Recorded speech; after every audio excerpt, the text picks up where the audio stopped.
Greetings, everyone. Welcome to a very impromptu and quick review of the penultimate episode of what will probably be, most likely be, the last good Star Trek we ever get. Star Trek Picard, which I can't believe I'm saying that. Episode 9. Vox.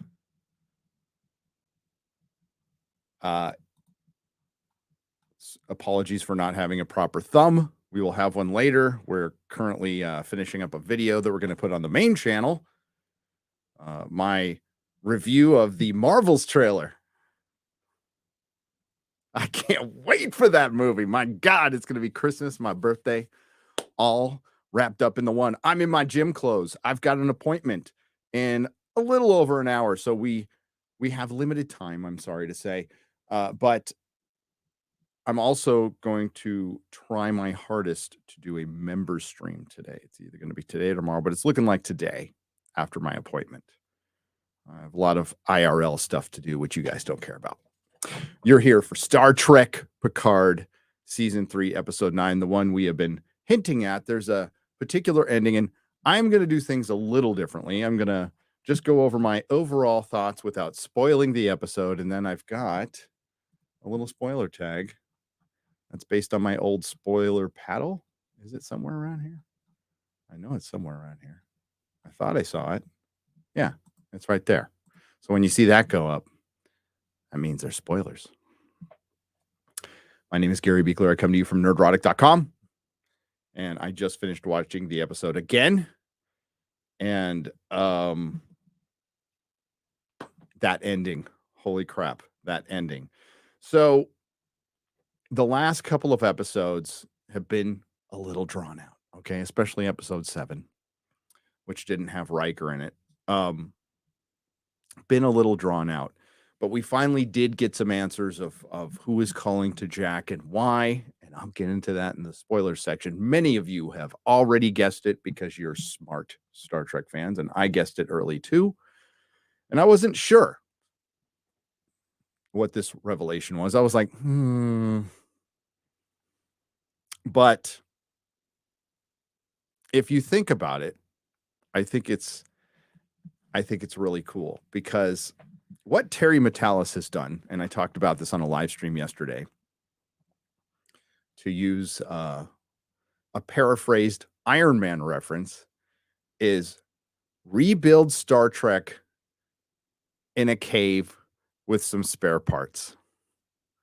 He was very limited to what he could do budget-wise and story-wise based on the absolute garbage that was Picard season 1 and 2. And you're much better off only watching this. If you haven't watched any Kurtzman Trek, you're a much better off person. You're a smarter person. You're an adult who showed restraint. You didn't waste your time. You probably got more accomplished in your life, unlike all of us who had to sit through that. That being said, this is a parting gift. This is a parting gift for Star Trek fans, made by somebody who worked on Star Trek to just give you guys something, give everyone something. Is it perfect? No, absolutely not. But is it contrived at times? Sure. But we have to know the difference between nostalgia bait and fan service. I've got no problem with fan service. It looks like Mario fans don't have a problem with fan service, which, as somebody who is not a Nintendo fan, I sat through the movie, didn't think it was that bad. I thought it was fine.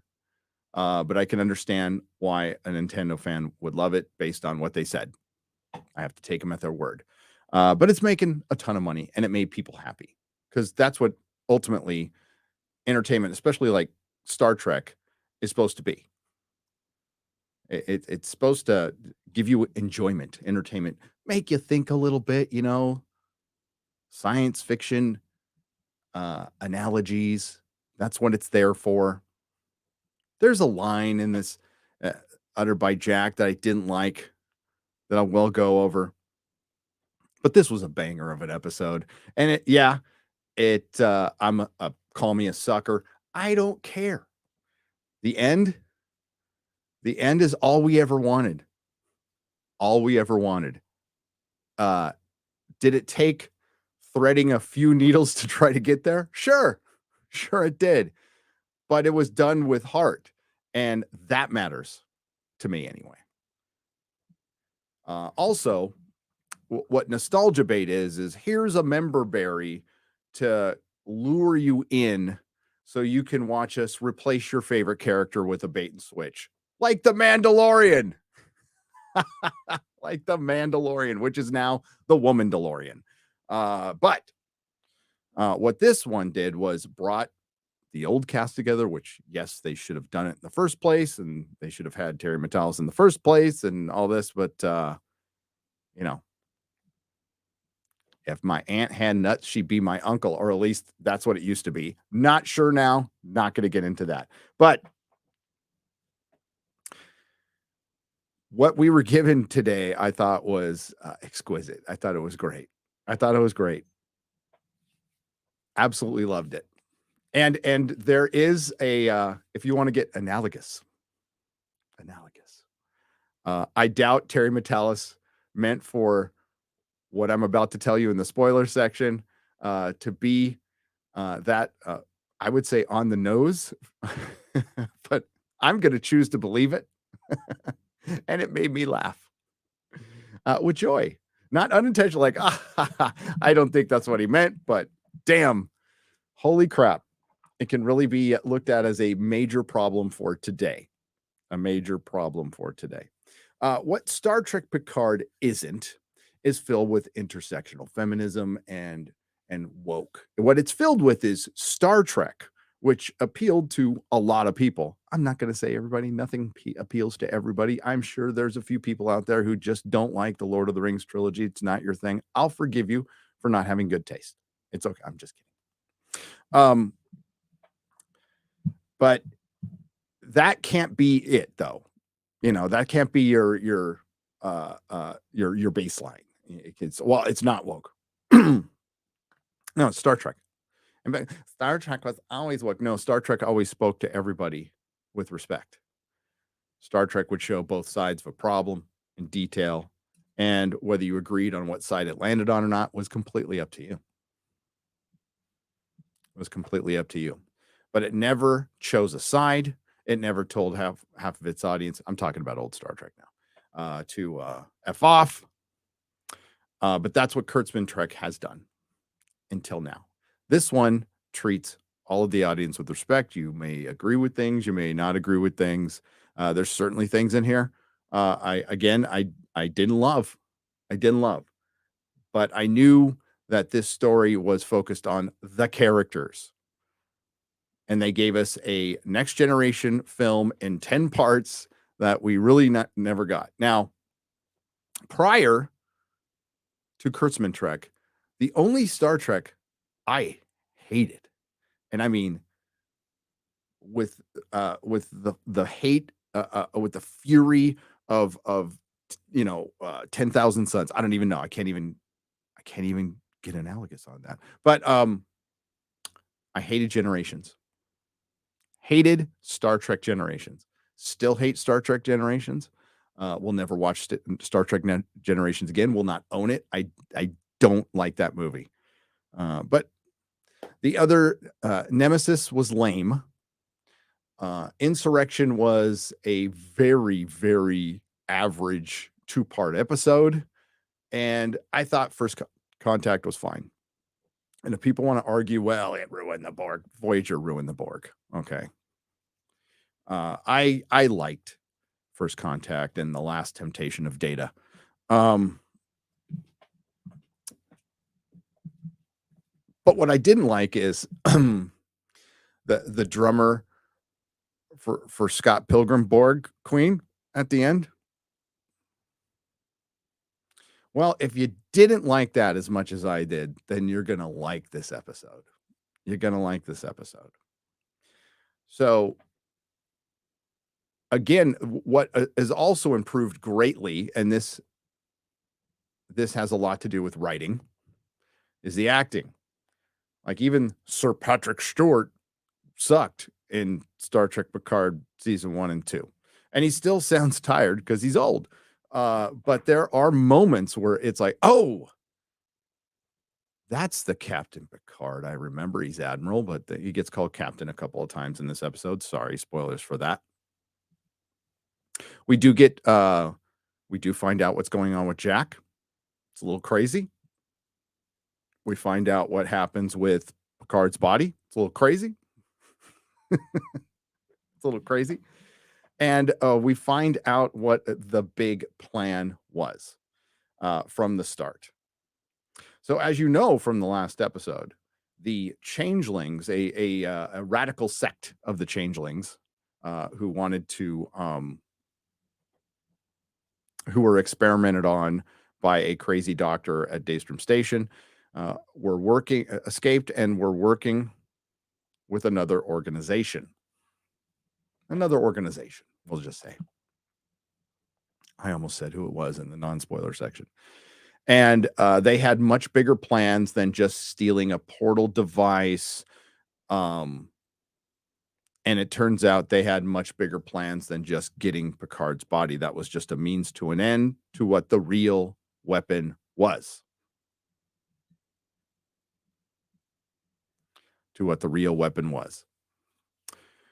In this episode, all hell breaks loose.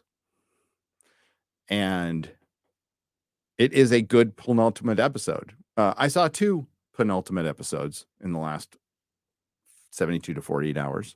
I saw The Mandalorian, which did a lot of walking up ramps, walking down ramps, long stairs at each other, which is really interesting with people with helmets on. Just a lot of filler and padding. This one had this thing called, steps towards resolution and then conclusion, part of a story. Because the difference here, and I've been critical of Jon Favreau, who's done great stuff in film. Okay. I said it before. Love Swingers, love Maid, love Elf, Iron Man. I think he's a really good filmmaker. I think he's a good actor too. I liked him as Foggy in the Daredevil director's cut. Because there's more Foggy in it. But he has a hard time with TV. It's a different beast. Terry Matalas knows how to write TV, and it's obvious. It's just obvious. So I'm feeling really good about my tweets that I put out every couple of weeks of Picard season 3 is greater than Mandalorian season 3. Now, that's a low bar. I understand that. But it is. Did I expect this to happen? No. I thought Picard season 3 would be trash and Mando would be mediocre as it's always been. I was wrong. See how easy it is to admit that? It's so easy. And surprised. But this is one of my I love the last 2 episodes. And yes, they are filled with fan service. Filled. You get to see the Enterprise. You finally get to see the Enterprise. Which version of the Enterprise? Well, I'll save that for the spoiler section.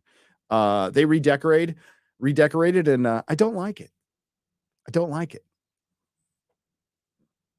don't. I'm a constitutional class dude and always will be. I've grown to like the Enterprise D, though. I have. I've grown to love the Enterprise D. When I first saw it, when I was a teenager watching Star Trek premiere, I'm like, what the hell is that? What's this bald dude? But I got over it in a couple of episodes. I was just happy to have Star Trek back. So we're going to get into the spoiler section. I love the episode. I loved it. It might not be for everybody. And if you at least watched it and then judged it fairly, fair enough.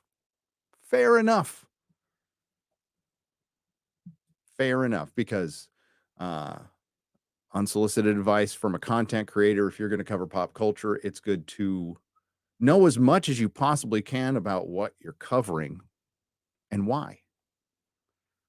So you're just not going off of third, fourth, fifth hand knowledge. You know, do a little homework. That's what I do. A lot. It's every morning, every day.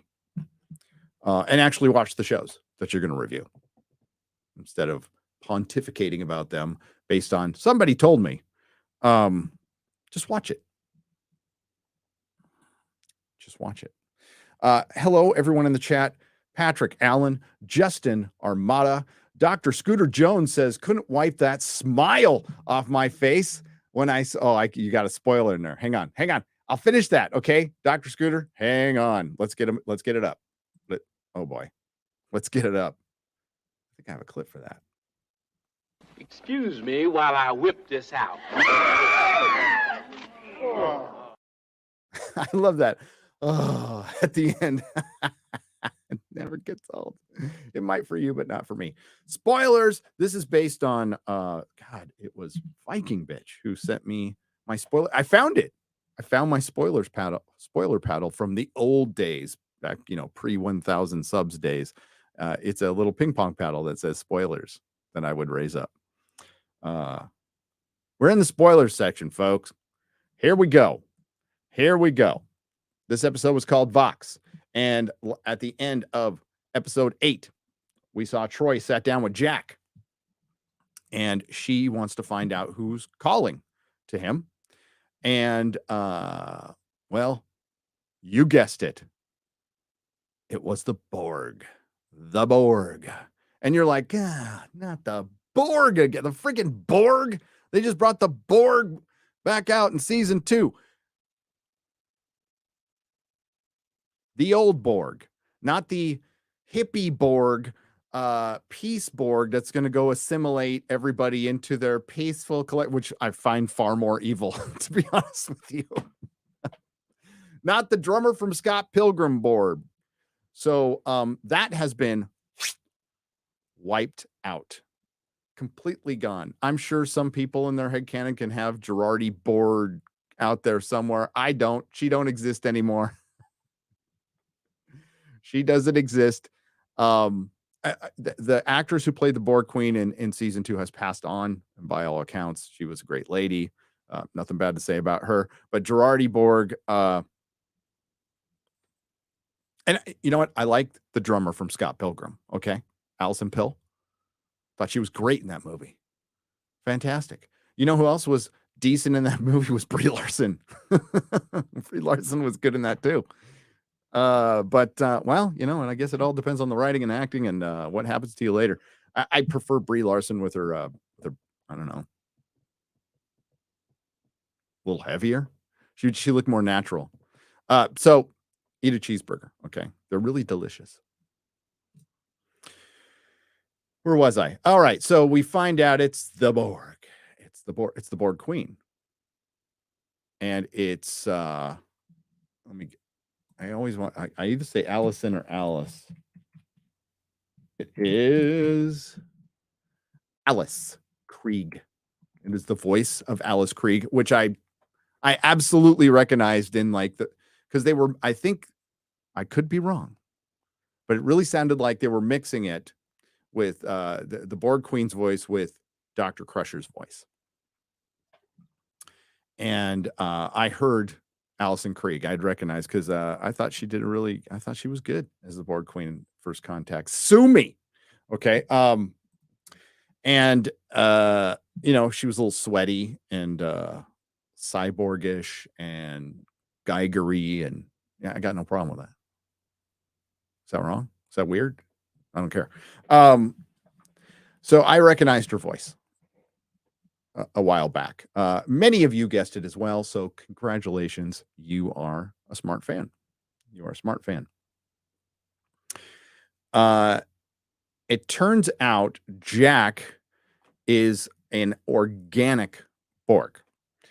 The reason he is an organic Borg is they took what was the Irumodic syndrome that was believed to be the Irumodic syndrome from the Picard body, which wasn't. It was organically rewritten or recoded DNA, basically as I might get this wrong. Okay. But it's recoded as kind of a backup file that Starfleet was never able to recognize until now. But 35 years ago, they couldn't recognize it. So Picard never had Irumodic syndrome. It was a side effect from being locutus. And that passed on to Jack. And that is how Jack. Now, how is he able to control other crew members? Some other crew members. We get an answer to that. But Jack is the weapon. Jack is the weapon. He's still Jack. But part of his DNA is coded to the Borg. And he is able to connect with the Borg Queen. And that's what he has been hearing all his life. That's why he's been kind of restless and running. Remember, he's never been like part of the Starfleet or the Federation. He's been on the outskirts, doing kind of the Doctors Without Borders thing with his mom, Beverly Crusher, for the last 20 years. So he doesn't see the best. He's seen kind of the worst of the outer reaches of the galaxy and not, the utopia that is Earth and the Federation, or the supposed utopia. Troy immediately recognizes it's the Borg and tells Picard and Crusher, your son's dangerous and there's protocols. Sorry. Kind of got to lock him up, which is going to be a little difficult because he can control other crew members. So Jack waits to talk to Dad, Picard, and he just wants to know what's in his head. Picard takes a bit too long to tell him. Then he gives him the story of Locutus, and Jack finds out that he's part Borg, but he doesn't feel Borg. He's not about, he's truly an individualist and isn't about a collective. And they talk about how evil that is.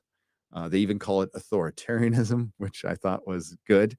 But he also has a line. I'm going to paraphrase it here that just there's two ways to take it. So he's basically saying, like, I've always understood life isn't fair, but then he goes, I always understood that the world was an ugly place filled with hate and fear and bigotry. And it's like, okay, maybe if you hung out at the outer reaches of the galaxy, maybe, but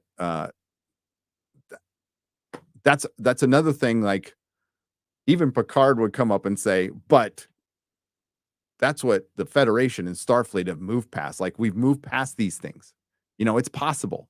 We're not saying the entire universe is like that, but we've moved past these things. But that didn't get said. So bothered me a little bit. Not as much as the F-bombs, which just don't belong in the show. Period. And it's not like, listen, I'm not a perfect dad. I've dropped an F-bomb in front of my kid. You know what's funny, though? It's kind of reverse parenting. My kid doesn't cuss. And it's not because I told him not to cuss. He probably thinks because his crude, crass dad cusses so much, he doesn't want to be as embarrassed by it. And I should write a book. My kid does not cuss.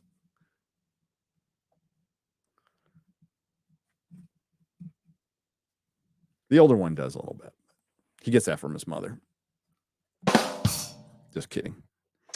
Where was I? So Geordi and Data are kind of trying to figure out what the hell's going on. And they inform Picard, hey, there is something else to Jack. You need to find out right now. But then they cut away to Jack. Oh, by the way, sorry, I'm getting ahead of myself. Jack has the conversation with Picard. And we finally get like Starfleet security that looks like Starfleet security. Two like big dudes with guns. And it's like, where's that been? But he immediately takes control of them, keeps Picard locked in where he is, and takes off, gets into a shuttle. He's all, F it. I'm tired of this. He's gonna go kill the Borg Queen. He's like, I'll go there and take care of her. And they're like, no. And Beverly tries to stop him, and those two very large security guys who are like, again, where the hell have they been? Stop her. He gets in a shuttle and he goes into what looks like a nebula, but when he arrives there, there's tachyons. I heard tachyons. I was like, yeah, tachyons. And anomalies.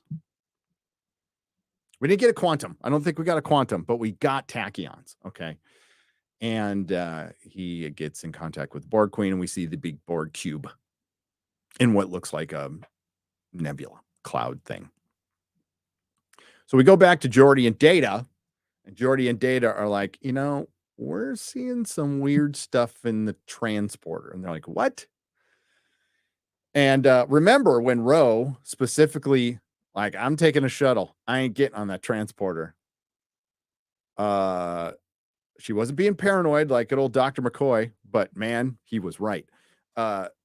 She knew what was up.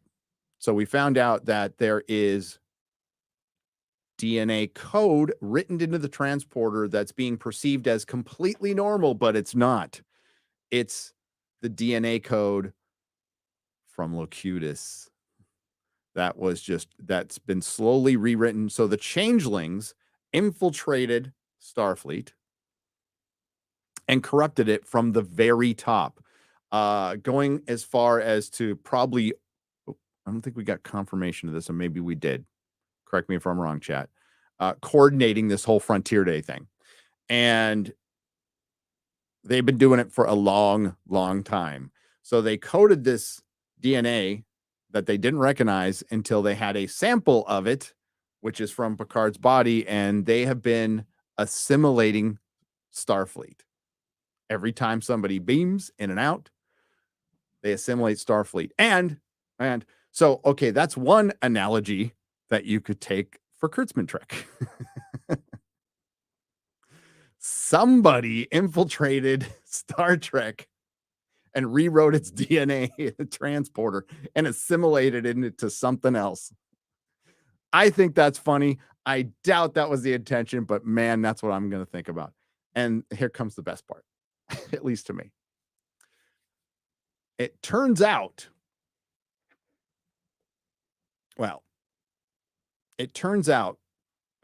it only assimilates the young up to 25 when your brain finishes developing. And there's a practical use for this. We don't need the old and weak. We just need the young and strongest. So they infected everybody with a mind virus, a woke mind virus. The young have been reprogrammed by it's not an algorithm, but it's pretty close. I was like, there's no way they meant to do that, but that's the way I'm going to think about it. Well, guess what happens? Jack tries to kill the Borg Queen and can't. He's got an inhibitor. He tries. And he gets assimilated. Turns out Jack is a transmitter. He is Vox. He is where Locutus is the one who speaks. Jack is the voice of the Borg, and he sends out a signal. Picard desperately, they fly the Titan back to Frontier Day and desperately tries to warn, I can't remember the Admiral's name, but she was aboard I think she was aboard the they show the Enterprise F. They show the Enterprise S, the big fat thing. And I know is it from Star Trek Online, or I'm not happy. I don't like it. But don't worry. So he desperately tries to warn her. He gets kind of part of a message out going, this is going to sound crazy, but we've been infiltrated by the Changeling and the Borg. And part of Frontier Day was this synchronous event. So they talked about it earlier in the season. All the ships can now sync. And even Riker and Picard are like, who would do this? This is crazy. Why? It's so Borg-like. And it turns out it was. So yes, all the Starfleet ships, in case Starfleet itself is incapacitated, can sink into a single defense to defend Earth, just in case the worst happens. It's all for your safety. Safety. Sound familiar? So the signal goes out, and all of a sudden, Sidney LaForge, Maru, I think his name is, and Sydney's sister, whose name is fell right out of my head, all start getting assimilated. And I thought they, Shaw gives an order. Shaw's like, we got to get out of here. Shields up, whatever. And they're not responding. And he's like, hey. And it kind of pans around and you see him kind of twitching and their eyes going black and like little veins and stuff. And they take the ship. And even Seven's affected by it. She can feel the signal. So they get the hell out. They get in the turbo lift, and the younger crew take over the Titan.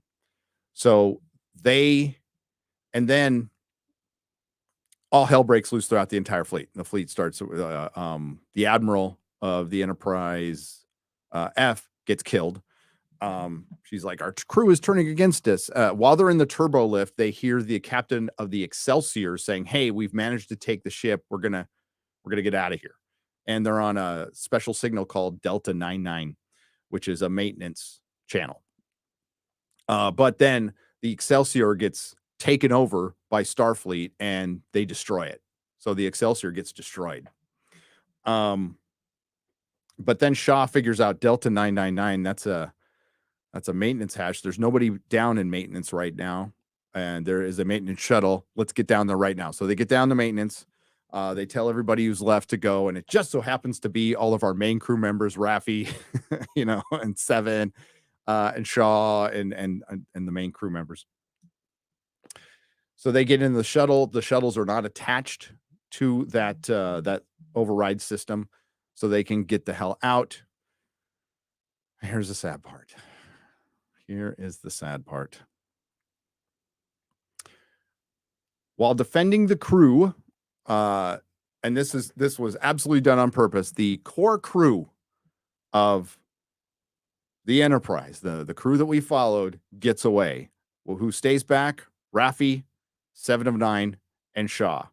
And Shaw sacrifices himself heroically to save our crew and is shot. Mortally wounded. 7 is there. She's trying to comfort him, and he's like, hey, in great Todd Stashwick fashion, who's just a great actor. He's in pain, he's dying, and he's like, it's not my ship anymore. It's your ship. 7 of 9. And that was his last words, and he passes away, and we lost Shaw. Oh no. Best new Star Trek character in decades. We lost. Is there a way to bring him back? Sure. It's Star Trek, but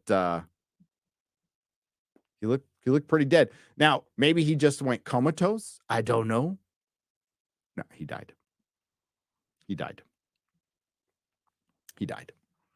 So that was a bummer. Very sad scene. Then the crew gets away. And Geordi's like, there's only one place we can go. And they go back to the Starfleet Museum.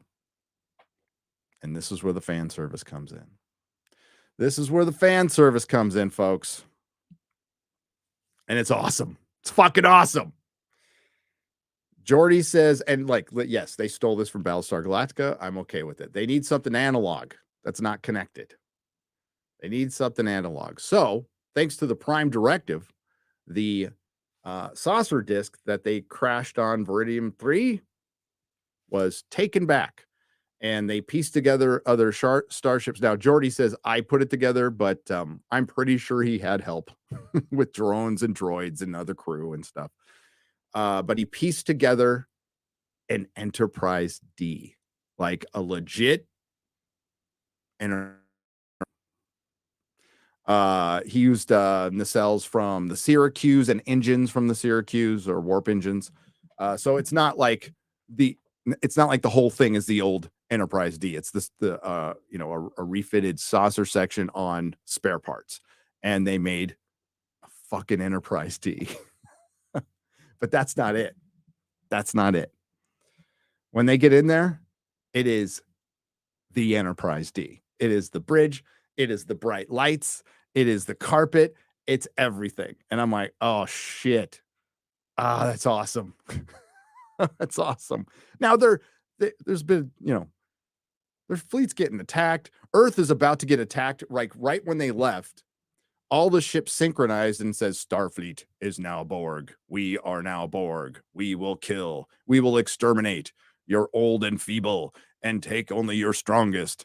And they're going to attack space dock and then the Earth defense systems and then Earth. So there's a little bit of desperation, but I will forgive them for taking a moment going of the crew just like longingly looking around at the old bridge.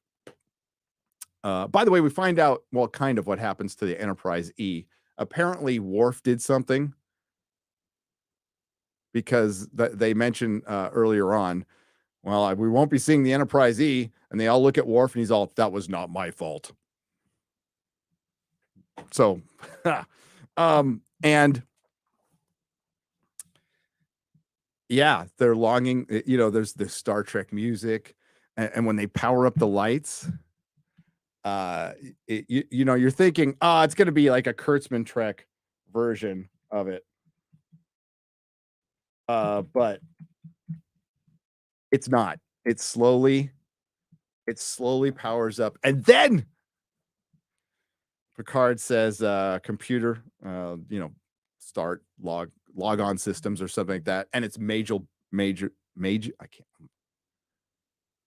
Barrett's voice. So they had Majel Barrett's voice.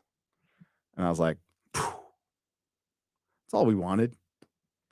I don't need an admiral yelling at Picard, telling him he's full of sheer fucking hubris. I need Majel Barrett's voice on the computer on a well-lit bridge. That's all. And and not the intersectional woke bullshit. Like, please get rid of all that. And they did. That's one thing this show is not. It's just Star Trek. So they fire up the Enterprise D. The Star Trek music like rises. The space dock door opens, and you see the Enterprise D fly out with the crew of the Enterprise D, the next generation crew. One last time, going to save Jack. Geordi's incredibly concerned about his two daughters. Got to save Earth, and it's all on them in a old starship. That's where it ends. It was fucking great. It was great. I'm all about that fan service. All about that fan service. Okay, quickly, I'm going to get to your questions because I have an appointment. And I don't need to hear myself. Shut up. I have my speakers on. Why? Sorry about that, folks. Here we go. Quickly, I'm going to get to your questions because I have an appointment soon. I am constrained for time. Where are we? Here we go. Quickly, Bradley Burnett. So the Borg used TikTok to take over the young officers' minds, and all the starships could be controlled remotely by Teslas. Anyone else concerned about real life? Exactly. I loved it. Star Trek Late Night for $5. I am exploding. Yeah, it was. It's a lot of people are going to be talking about this. I'm sure some people are going to complain, but quite frankly, give me this all fucking day over a nanosecond of any Kurtzman Trek. Let this be a lesson. When it's not looking good for the bestest ever, bring back the D, says Sean Godley for $5. Hell yeah. Christopher Wolf, who had a better Picard in First Contact or Vader? Better for memes? Vader. I don't know. Picard's is delivered a lot better. Sorry. Sir Patrick Stewart delivered it better. But the more memeable one is Vader's. Bradley Burnett for $10. Damn it, Shaw Enterprise D, the 50-year-old man isn't ashamed to admit the show gets me emotional. Start to write-in campaign for cloning Shaw. I agree.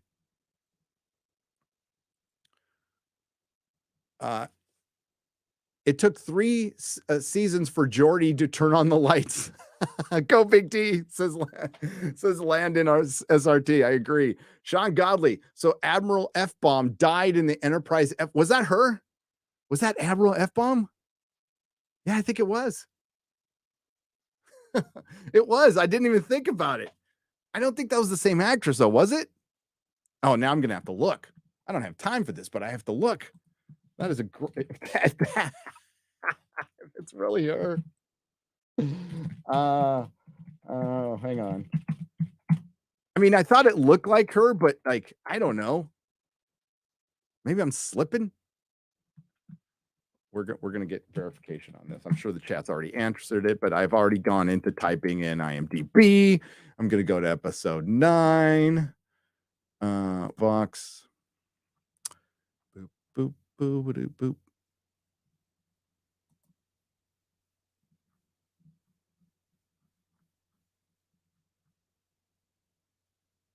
It's Elizabeth Shelby.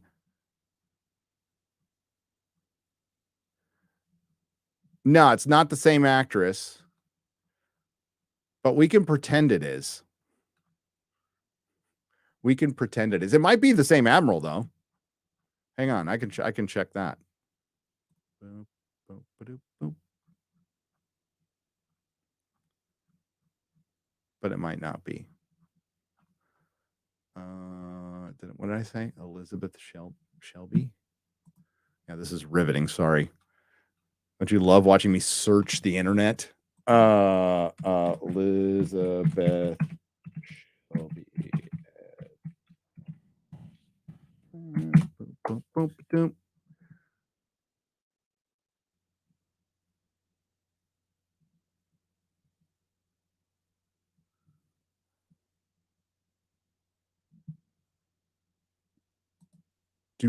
Nope. It's Elizabeth Shelby.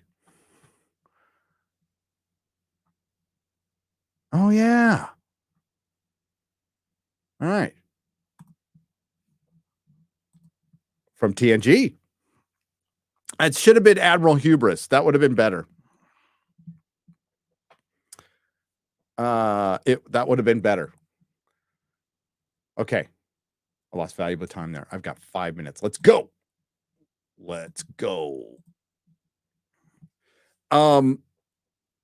I have X-Ray Girl collating any question I missed during any of these reviews will be read in the 10th and final review next week. I'm going to see if I can get like Dave Cullen and a couple other people to join me for next Thursday, because that'll be the big one. That'll be the final episode. We got Cecil. The transporter DNA was full of spike proteins. It was. What's up, Cecil?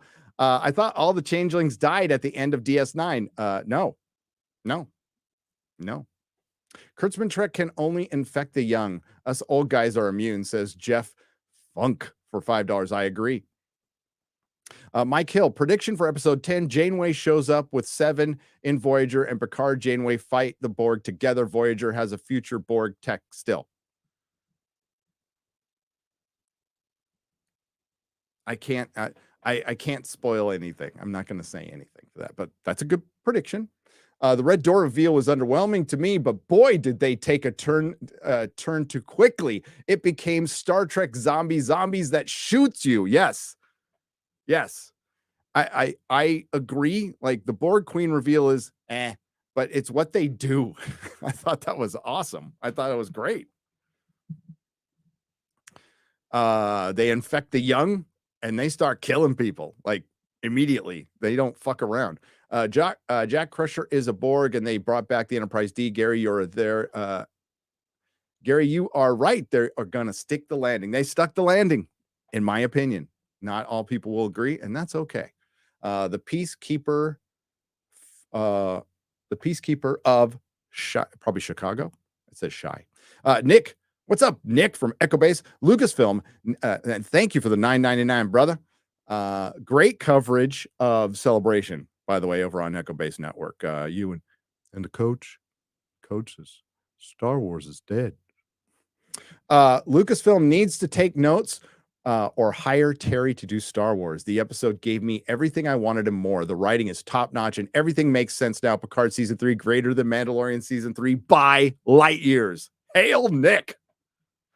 Cecil says, what's up, brother? For $5. Resisted watching for a few weeks, but broke down on the recommendation of you, Anna, and Flash. I've been geeking out hard. LOL, resistance is futile. It is. This is a good show. And more people are going to start talking about it, especially after this episode. And it's getting an IMAX screening, which I can't make. But hail Terry Matalas.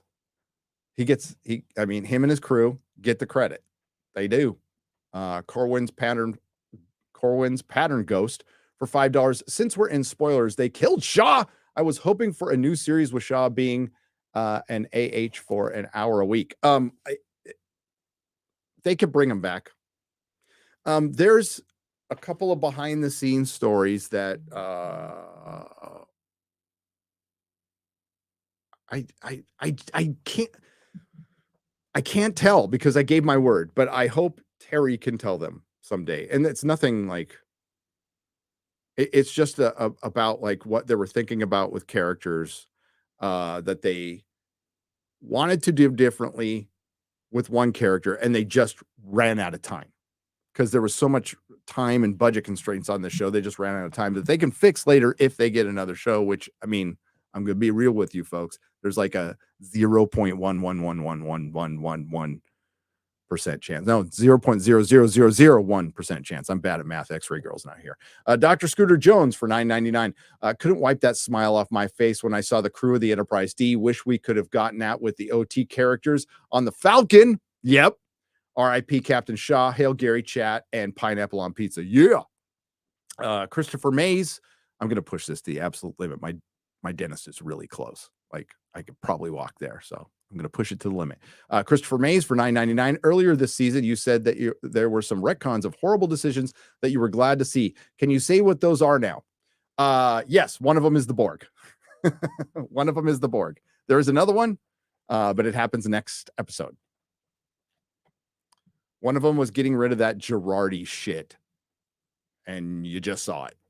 So, because remember, the remnants of the Borg were all turned into like a hippie peacekeeping, like they're going to assimilate for good.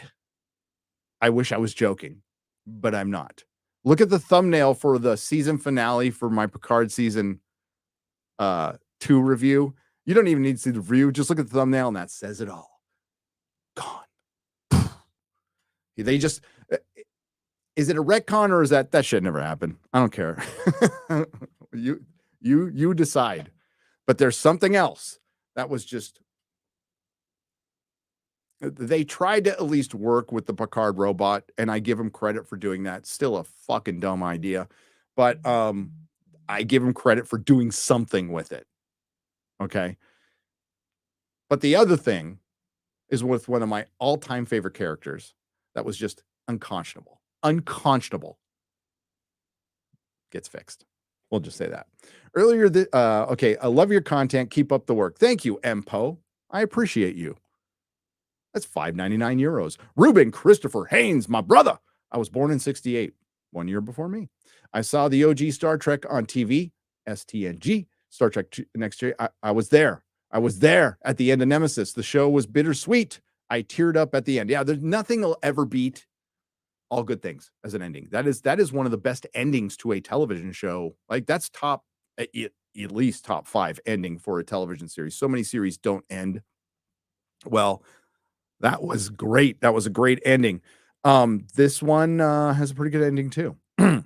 The EP, this episode was full of memberberry stew. The Enterprise D scene was so much like less dark than the rest of the show. Riker had no lines in this episode. He was eye candy. It centered mostly around Picard and Jack and Crusher. But he had a good one. I thought Riker had a great line. Picard's like, I'm sorry to ask you to do this one more time. And Riker just looks at him and goes, we're your family. Wherever you go, we go. And then Troy goes, the kids are our family too. Let's do this. We're ready to die. And there's a great line because Data has, emotions now. And as they're taking off in the shuttle, LaForge is like, oh, I don't know, we're going to go. And he's like, and Data says something, I'm paraphrasing to the effect of, yeah, we're probably not going to make it. And he's like, could you be a little more positive? And he looks at him and goes, I hope we die quickly. That was good. That was good. Matthew Hammond. Can you have Quarterblack reply to Twitter DM so I can ship him something? USPS says he moved. He did. I'll pass it on. Thank you, Matthew. I will pass it on. Lenny, no. Oh boy, this is foreign. It's got an umlaut. Zine for €5 says, love the episode, but Shaw's death happened way too soon for the character. And 7 to 9 payoff didn't land for me. Wasted potential, to be honest. I thought it paid off. I thought it was fine. I think we could have gotten more Shaw, but I think they wasted it the last 2 episodes. That's where I'll agree with you. I think he just kind of fell off in the last 2 episodes. But the whole point was to get the old crew back together. No Raffi, no 7 to 9, no remnants, just the crew back together on the Enterprise D. Voila! It's so good. I have to go. So I am sorry if I missed any. They will be read with all the others next week because I have to be at my dentist in 4 minutes. USS Sulu first to fire on their buddies. Says Jeremy James for $2. But yeah, I've got a lot. Oof. Okay, these will all be collected by X-Ray Girl and read next week. Okay, next week. And I'll stay until everyone is read over the last 10 episodes. X-Ray Girl is hard to work on that. I truly apologize. Don't forget the carpet, Gary. I didn't. North American Hammer and Todd Walker. Best line of the episode. I hope we all die fast. Yes. Daniel Altamoreno. Shaw's death was okay, but let's not soil it by bringing him back. Just Jeffrey Combs, Todd, on a different character. Also, get us Jeffrey Combs. There you go. All right. From a Star Wars fan who never liked Star Trek, glad you got an up. There you go. It was Commander Shelby from The Best of Both Worlds. It was Sir Rickard James. It just wasn't the same actress. So I'm like, oh, so the name clicked. But thank you, Sir Rickard Jamesis. The chat will always keep you honest because the chat knows all. I must go. Thank you so much for watching these. We'll be back next week. I'm going to bring on some guests. They don't know it yet, but I'm going to bring on some guests. And I hope you all have a great day. And if watch it. It's good stuff. Take care.